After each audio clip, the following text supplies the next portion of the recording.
Salve, salve, radamezinhas e radamezinhos. Estamos aqui em mais um episódio do Formigas do Espaço. Cada vez mais eu estou me direcionando a minha ferramenta sensitiva, o meu foco cognitivo, a minha tentativa de obter lógica e raciocínio filosófico. Estou cada vez mais apontando essa seta para o meu interior mesmo, porque externamente nós estamos tendo é, muitas coisas, né, sendo, eu quero dizer, muitas coisas no sentido de fenomenologia ufológica, né? Tem muita coisa que está sendo é, compartilhada nas redes sociais, né? Particularmente aí no Instagram tem muita coisa. Infelizmente, até uma reclamação, a inteligência artificial ela chegou num nível que as pessoas conseguem criar a imagem que elas quiserem, né? Dinossauros, extraterrestres, lobisomens. Eu achava que isso na mão das pessoas seria um incrível, né? Mas o que aconteceu é o oposto, porque as pessoas estão criando imagens muito realistas e o roteiro é muito ruim, né? Ou nem tem roteiro, né? E a pessoa lá que fica lá de narrador não tá nem um pouquinho preocupado com a maneira como ela tá apresentando e narrando, né? E ilustrando aquelas imagens, vou ser redundante aqui, as imagens ilustrativas do texto. Não tem texto. Então, você tem lá o ET, aí um jagunço que nem eu lá, falando um monte de bobagem. Então, isso aí desanima bastante, né? Eu aprendi a ler e a escrever com fumetes, né? Em português, histórias em quadrinhos. Poxa, e isso me levou para essa coisa da leitura, né? De como é mágico abrir um livro, né? E alguém lá no meu passado lá foi muito sábio, porque eu não lembro direito qual foi o primeiro livro que me deram na mão para ler. Depois, porque eu fiquei muito tempo com as histórias em quadrinhos, né? Mas em algum momento lá caiu na minha mão. Ou foi um tal de Perry Rodman, que escrevia umas novelas extraterrestres. Ele era estadunidense. Não sei nem se eu estou falando o nome correto, porque olha, nós estamos falando de um negócio que era dos anos 70, né? Eu achava incrível aquilo. Eu lembro que a primeira história de ficção científica que eu li, o cara descrevia um planeta que era primitivo, mas ele era primitivo, mas ele era quase uma utopia vegana, quase que uma utopia permacultural. Então, tinha lá uma espécie de borboleta ou mariposas gigantescas assim, e naturalmente, quando elas morriam, essas asas eram aproveitadas e reaproveitadas e se transformavam numa espécie de tecido, um tecido muito mais rico do que a seda chinesa. E tinha lá várias outras coisas, só que era um país, era um planeta que não tinha grande uso de tecnologia no sentido de bélico, né? E aí vem lá uma outra civilização com grande tecnologia bélica e escraviza as pessoas e tenta roubar as coisas e tal. Eu lembro que eu fiquei muito encantado com essa coisa, que também já me despertou a ideia da permacultura, do reaproveitar as coisas. Minha família, meu vovô, foi gente que passou pela guerra, então eles tinham muita sabedoria no que tange a reaproveitar as coisas. E meu tio, que era formado em publicidade e contabilidade, bom, o camarada, eu ajudei ele muitas vezes, eu era criancinha, e ele era muito habilidoso, era pedreiro habilidoso, marceneiro habilidoso, engenheiro habilidoso, inventor habilidoso, e era um baita desenhista, e era um cara bom de matemática para burro por causa da profissão. E eu lembro que eu aprendi a admirar o trabalho, assim, trabalho físico, trabalho, eu admirei, eu achava, porque todo mundo na minha família, você via, as pessoas tinham esse orgulho, né, de trabalhar, de mexer com a terra, de plantar a uva, de colher a uva, de esmagar a uva, fazer o vinho. E aquilo lá foi meio que por osmose, eu também fiquei muito achando muito importante essa coisa do trabalho, né? E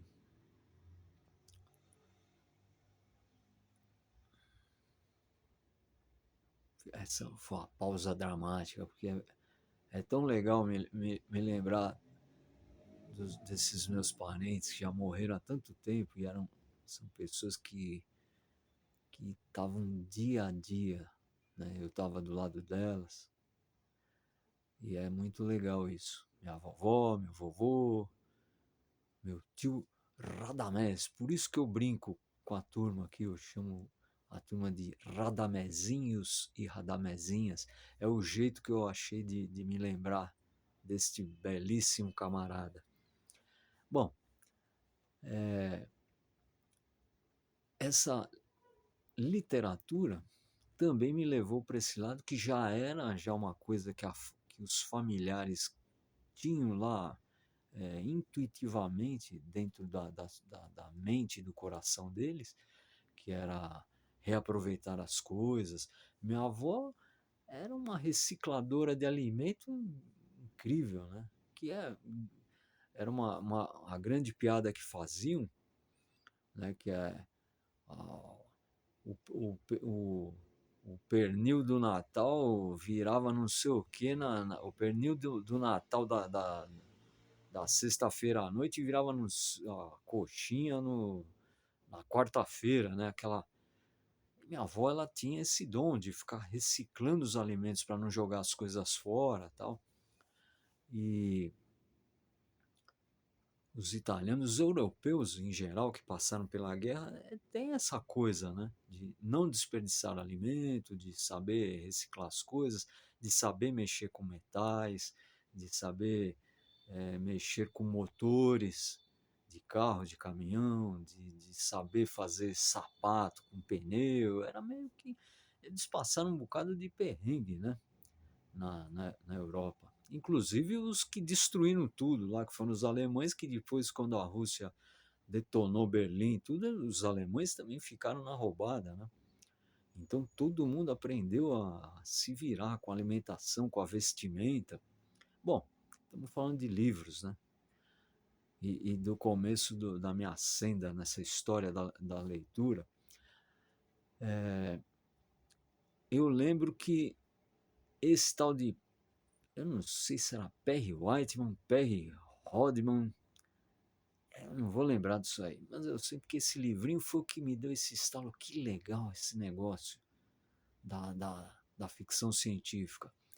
Olha, eu não lembro da história ipsis literis, mas era uma novela lá, talvez até fosse uma literatura de fast food, mas tinha um roteiro. Se naquela época você tivesse inteligência artificial para transformar aquele livro em imagens, seguindo aquele texto como se fosse um roteiro, ia ser incrível, né? E não é o que eu infelizmente não é o que eu vejo aí no Instagram, né? O livro A Ilha Misteriosa, ele é meio pesado porque, pesado, já vou explicar o porquê.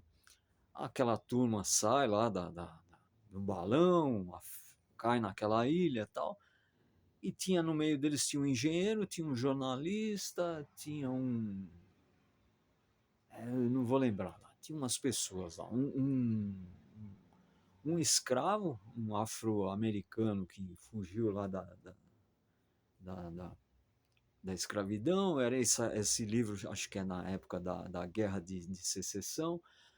Bom, eu sei que essa meia dúzia de pessoas aí, desses estadunidenses, como um era engenheiro, era todo mundo gente sabida. O próprio afro-americano lá que tinha sido escravo, ele também tinha um monte de conhecimento, até por força de ter sido escravizado, e ensinaram um monte de coisa para ele lá, e ele trouxe coisas que ele já sabia da África. Eu sei que essa gente aí foi é, atrás de sílica, aí com fogo produzindo um vidro usando areia, e está tudo descrito lá. Usaram enxofre, carvão e outras. Não vou ficar dando, não vou dar receita de explosivo aqui. Usaram enxofre, carvão, etc, etc, para fazer pólvora. Com a pólvora, eles explodiram uma parte da montanha, num lugar inacessível.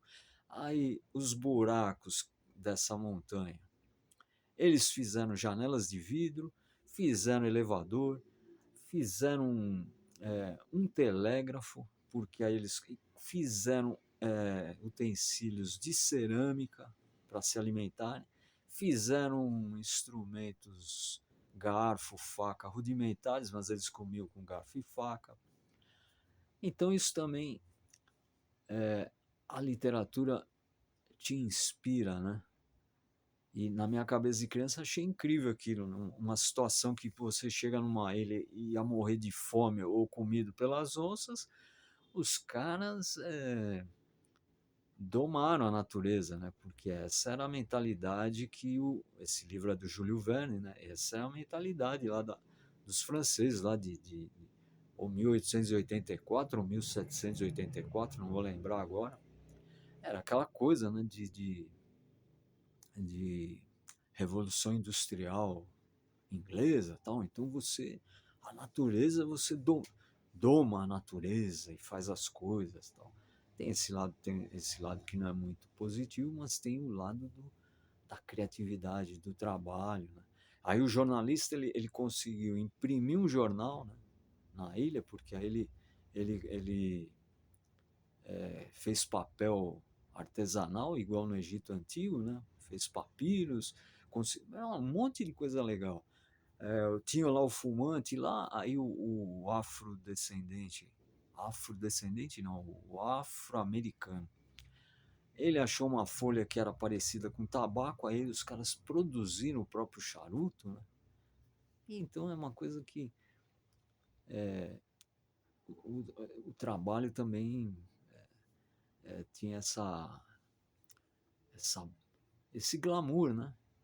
Trabalho normal, braçal, tudo, mas tinha um glamour, né? Era legal trabalhar, né? Não, não passava a coisa como o capitalismo financeiro de hoje se você estou falando de mim também, eu sou só um idiota aí que tem que se lascar aí, pagar a conta e escala 6 por 1. Bom, mas o caso não é esse. É,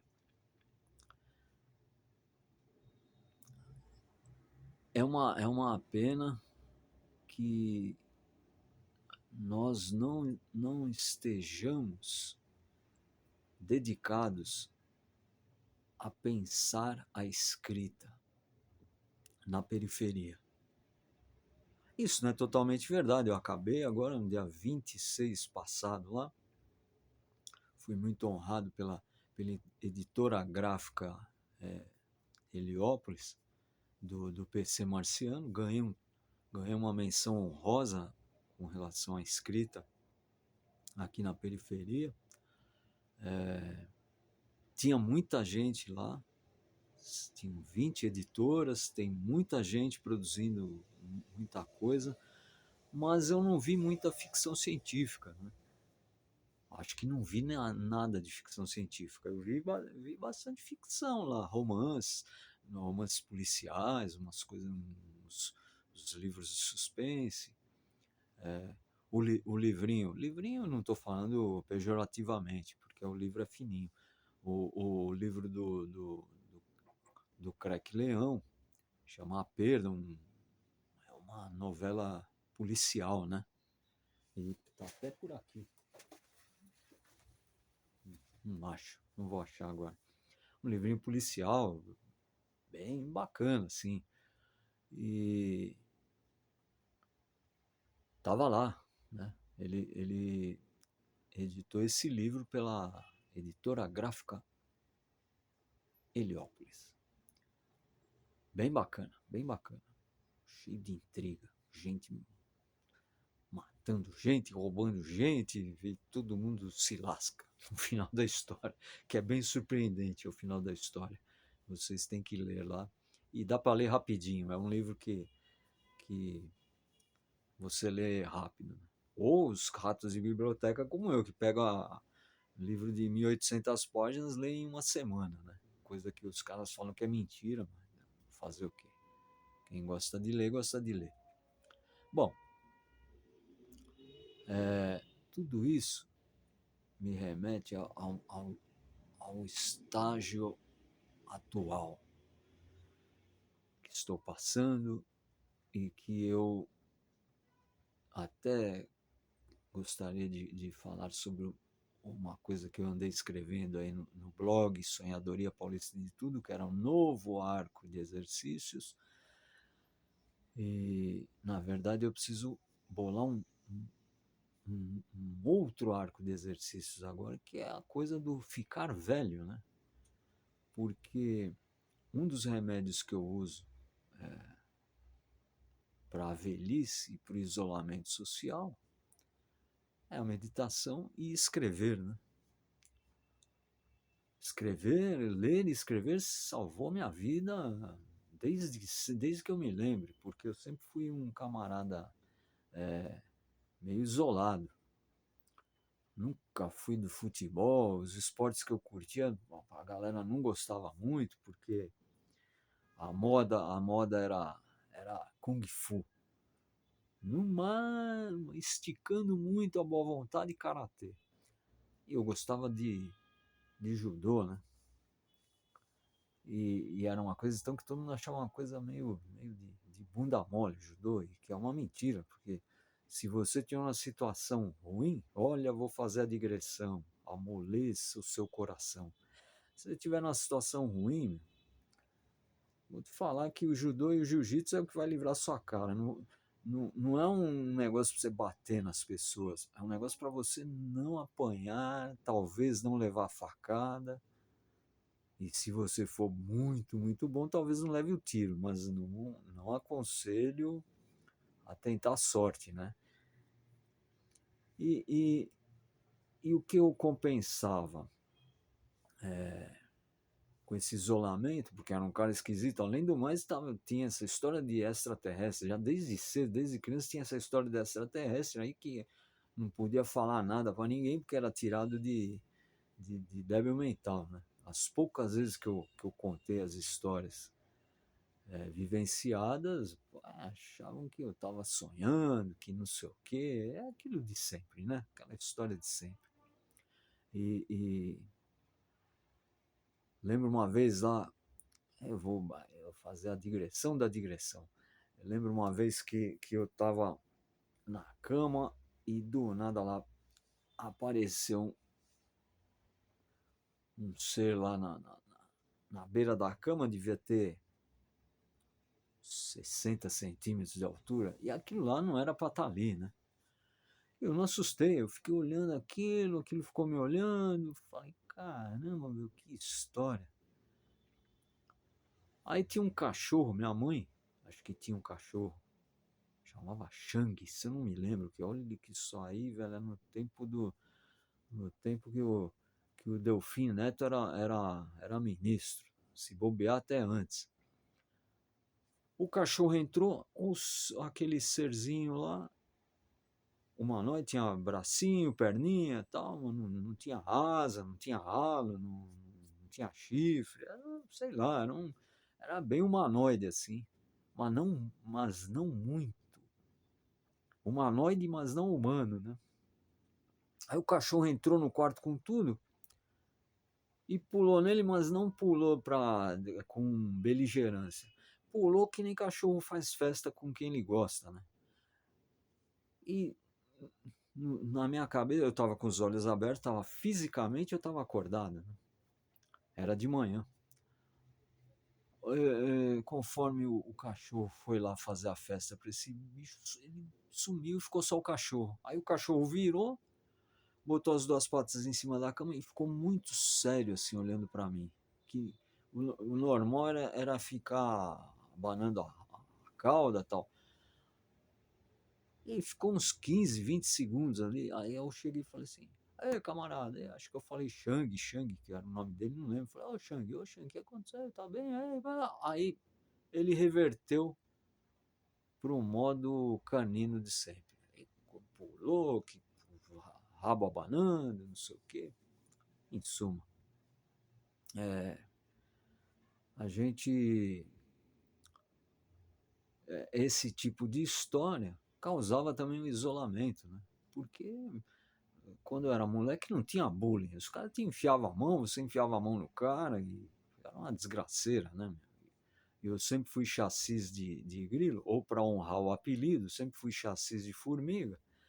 Pai, tá, velho, só me dava mal, né? Eu dava, eu dava um soco, levava seis, né? Mas dava e continuava teimoso, porque eu tinha um- uma personalidade bem ruinzinha, né? Então apanhava, mas ficava teimando, né? Com o combate, né? Atualmente, eu parece que eu estou de novo nessa época da infância, né? Porque é, a, a, a, com a agravante da saúde, né? Eu sei lá o que anda se abateu sobre esta carcaça que meu espírito anima. Dói os artelhos, dói os pulsos, dói os tornozelos, as solas do pé. Ó, é incrível. Dificuldade até para se estar sentado numa cadeira, eu tô com dificuldade de levantar. Nem parece que eu vou fazer 62 anos. Eu tô achando que eu vou fazer 80, né? Isso, somado à falta de grana, à esquisitice que está a nossa sociedade, né? Que é totalmente polarizada depois do fenômeno Lula e Bolsonaro, o país rachou. Não rachou numa guerra civil, mas na guerra de opiniões, na guerra da polaridade e da dualidade, o país está rachado. Né? Bom, a última eleição provou isso, né? Deu, sei lá, 51 milhões de votos para o Lula, 50 milhões para o Bolsonaro, sei lá, e muitos milhões de gente que não votou. Eu faço parte dessa turma que não votou nem no candidato Lula, nem no candidato Bolsonaro.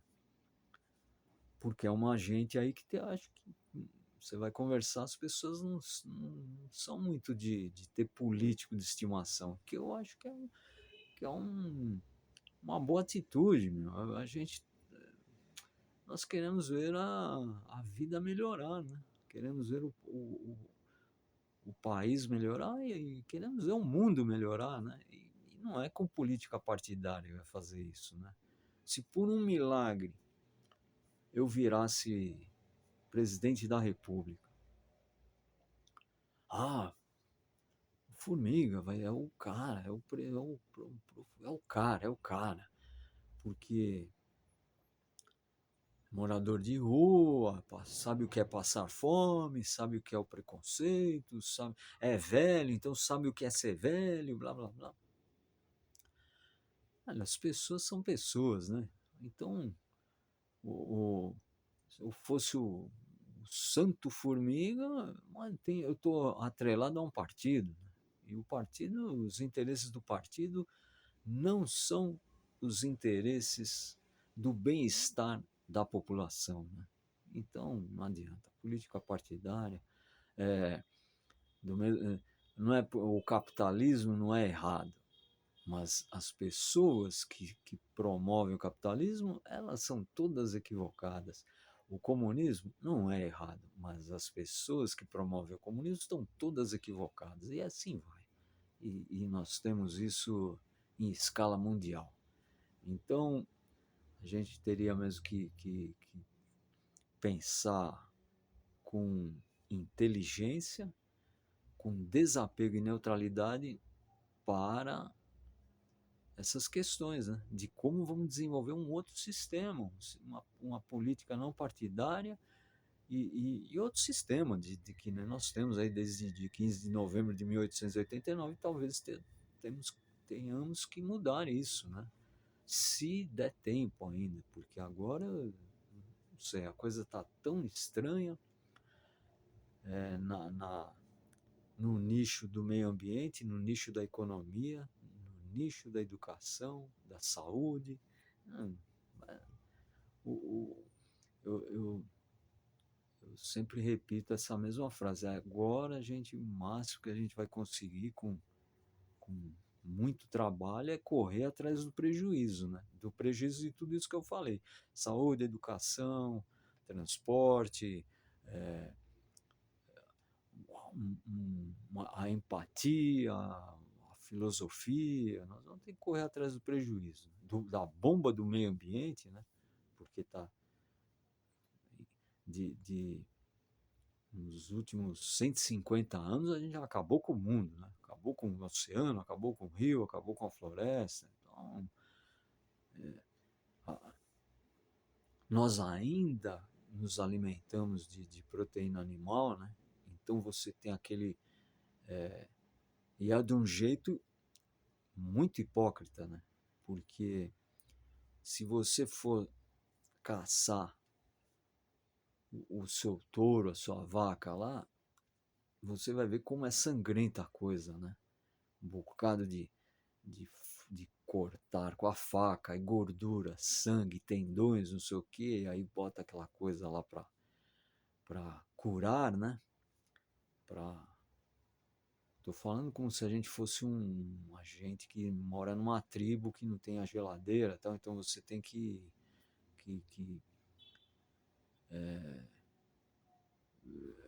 transformar aquele alimento como se fosse um